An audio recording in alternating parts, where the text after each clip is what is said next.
కూడా వస్తుంది. మళ్ళీ ఇవన్నీ కూడా ఇంటర్లింక్డ్. రాజకీయంగా అందరికీ సమానమైన అవకాశాలు వస్తాయి. చట్టాలని కూడా వాళ్ళు అమలు చేస్తారు. ఆ చట్టాల వల్ల మళ్ళీ అందరికీ న్యాయం జరిగే పరిస్థితి వస్తుంది.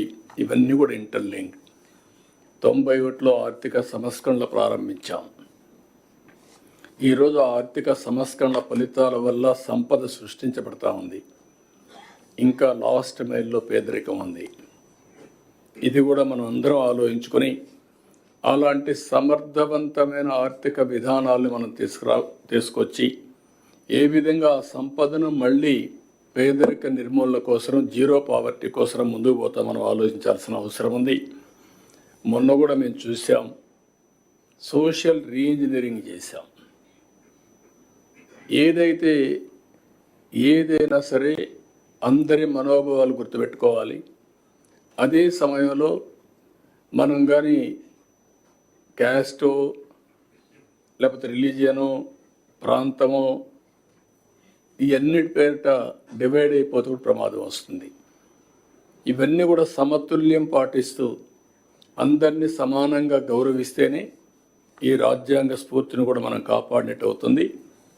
ఇప్పుడు భారతదేశంలో మనం ఇంకొక విషయం కూడా ఆలోచిస్తే, ఇటీవల కాలంలో టెక్నాలజీ మనకు ఒక 20 సంవత్సరాలుగా ఒక హ్యాండీగా వచ్చింది.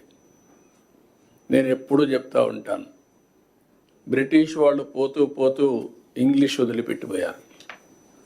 రెండోది, స్వతహాగా భారతీయులు మ్యాథమెటిక్స్లో చాలా స్ట్రాంగ్గా ఉన్నాం. ఈ రెండు డెడ్లీ కాంబినేషన్ ఇన్ఫర్మేషన్ టెక్నాలజీ. ఇప్పుడు ఇన్ఫర్మేషన్ టెక్నాలజీ ఆర్టిఫిషియల్ ఇంటెలిజెన్స్కి వెళ్ళిపోయింది. ఇంకా మెచ్యూరిటీ వస్తూ ఉంది. Deep technologies in all walks of life వచ్చే పరిస్థితి వచ్చింది. సంపద సృష్టించడం చాలా ఈజీగా తయారయ్యే పరిస్థితి వచ్చింది. అందులో భారతదేశానికి డెమోగ్రఫిక్ డివిడెంట్ ఒక అడ్వాంటేజ్గా వచ్చింది.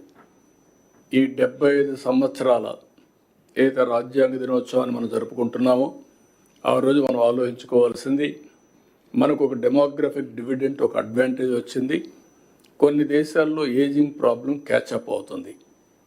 ఒక పక్కన ఆ దేశాలు ఏజ్తో సఫర్ అయినప్పుడు మన దేశానికి ఉండే అడ్వాంటేజ్ వల్ల ఈరోజు ప్రపంచానికే మనం సేవలు అందించే పరిస్థితికి వచ్చాం.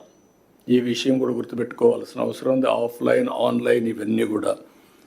అందుకని ఇలాంటి రాజ్యాంగ దినోత్సవాన్ని మనం జరుపుకుంటూ ఆ స్ఫూర్తిని ప్రజలకు నింపుతూ ఎప్పటికప్పుడు ఇవన్నీ గుర్తు చేసుకుంటూ నెమరు వేసుకుంటూ మన రాజ్యాంగం కోసం, స్వాతంత్రం కోసం పోరాడిన వ్యక్తులకి నివాళులర్పిస్తూ అదే సమయంలో మనం ఏ విధంగా చేయాలనో మనం ముందుకు పోవాల్సిన అవసరం ఉంది.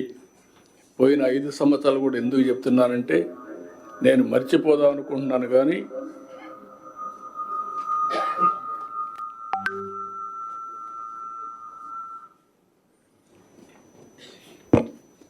కానీ అందరికీ గుర్తుండాల్సిన అవసరం ఉంది.